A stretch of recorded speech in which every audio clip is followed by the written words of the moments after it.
Hello everyone and welcome back to the channel. I'm OP, and in today's episode we'll be going over some of the best highlights from today's LPL 2024 Spring Split matchup. Without further ado, let's dive straight into the action. Taking a fair chunk of damage there. As you can see, Weiwei not really the position to contest this, to be perfectly honest. It's going to be Kanavi getting very far ahead of him when it comes to the levels and such. Trying to see if he can go for something, but that's all three of the Void Grubs taken now, so good start here by Kanavi to get that momentum going and to build. Versus Scout, who's had the better of him in game 1 and had the first roam in game 2 as well. Weiwei just spotted heading towards the mid lane. JDG doesn't have the level 6. With Scout running out of mana, likely this isn't missed out on. Flandre doesn't have his first item built up just yet. Of course, no one does. He has the World Ender. How much is that going to mean against a Talia roaming at the same time? They're in position. Here comes the wall. No one's taken any aggro just yet. Finally, they do. They're looking for all the damage all the time. They just bring him to the bounce house. He flashes away, but you cannot escape the Cassante as Zika does. What's it going to mean for the matchup, though? The kill does go over to Zerka. That's a little annoying. Of course, when you go towards this Tiamat build, which you assume is going in towards the Profane Hydra, which is the new lethality item, which has the Tiamat component coming into 2024. The matchup is a little bit weird into Cassante anyway, because you're not necessarily on the bot side. Vice here, but the play fizzles out. Yeah, Kanavi was not spotted, so he was in a prime position to turn that one back around. The hook does land, does get kicked back though, and they're going to try and flash away. A lot of ultimates there used just to try and kill off Mark. They don't really get any damage down onto him at the end of it all. Heal and flash burnt for just the ignite, but a lot of pressure now no longer available as Kanavi has already known that Weiwei has never left. They know for a fact that he's still here because he has just been walking there and back again through all of this. And they can turn straight away right onto Gala and kill him off. They had perfect information and they knew exactly Better about looking for a dragon fight, but their ultimate's available.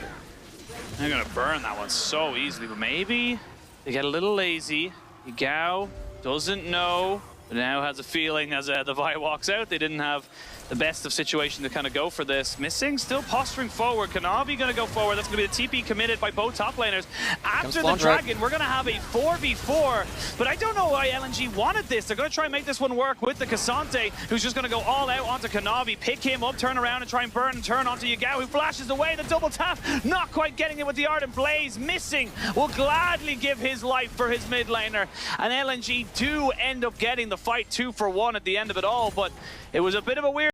This is not how a Lucian Milio wants to be playing. They want to be pushed up in mid lane, going for the aggressive trades. But the way that JDG have played around... Missing! Wait, he's on the drift! The drift! But now they gotta turn this fight around because they got the Weiwei going in who dies straight away. They're looking for a little bit of a turn-off. This is just so disconnected from LNG. They were just as confused and impressed by the Rift Herald navigating. They kind of just gave away 2 kills for free. In this game now, you can see JDG, they're going to get this bot lane out of turret. They can go towards the top lane soon after that, I would imagine, too. This is a much better macro state than what they found themselves in. You're trying to just calm the game down just a little bit. As we can see, Yagao dragging Scout all the way back in. He was sitting on vision, and he will go down. Solo killed there by Yagao.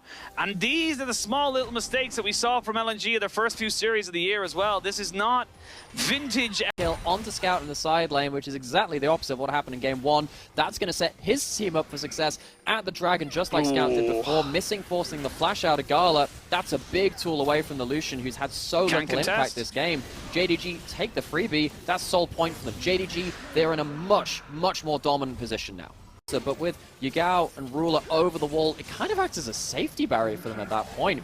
So that Weaver's wall not able to do that much. Weiwei luckily survives. They can get themselves a huge amount of Baron damage. LNG, they cannot afford to let Vision slip for too long in the top half of the map. In range of the current combo, actually, but Weiwei, Kanavi is here too. How quickly can they get this combo down? They don't know, and they're going to get the combo down. Yagao does have a Sonya should he need it. Doesn't use it just yet. The teleports from the top laners do come in. Scout trying to run away. While that happened, Ruler found Gala, and they take him out. JDG, they took the shellacking they got in game number 1, and they're trying to dish out their own version of it. Zika has to go forward, but he didn't know that the Zonyas was still available. Now Mark in a lot of trouble, and Missing just says, you know what, we can keep chasing this. Maybe not for the longest of times, but we can do it for the best of times. And that is an ace for 1 over LNG. JDG finally arriving in this series, and they're looking to tie it up.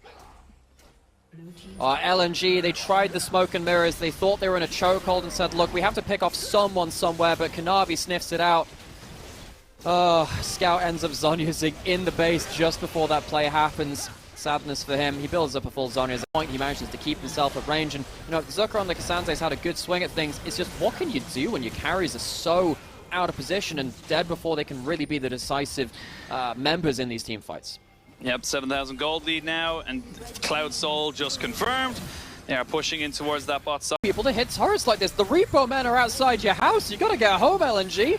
Yeah, they gotta get home. Make sure they're not losing everything, because right now the door has been busted open. 2 inhibitors down.